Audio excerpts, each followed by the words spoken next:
இந்த கதை பலத்தை விட புத்திசாலித்தனமே சிறந்தது என்பதை வலியுறுத்துகிறது. ஒரு பெரிய கர்வமுள்ள சிங்கம் ஒரு வனத்தை அச்சுறுத்தி வந்தது.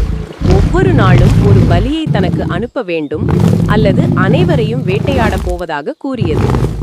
முயலின் முறை வந்தபோது புத்திசாலி முயல் தாமதமாக வந்து, தாமதத்திற்கு காரணம் வனத்தை தனக்கு சொந்தம் என கூறிக்கொண்ட இரண்டாவது இன்னும் பயங்கரமான சிங்கம்தாம் என்று ஆத்திரமடைந்த சிங்கத்திடம் அமைதியாக கூறியது.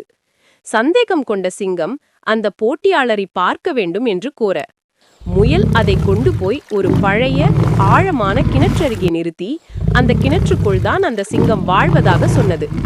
சக்தி வாய்ந்த சிங்கம் இருண்ட நீருக்குள் கர்ஜித்த போது அதன் சொந்த பிம்பமே எதிரொலித்து கர்ஜித்தது. இதை ஒரு சவாலாக கருதிய முட்டாள் சிங்கம் தன் கற்பனையான போட்டியாளருடன் சண்டையிட கிணற்றுக்குள் பாய்ந்தது.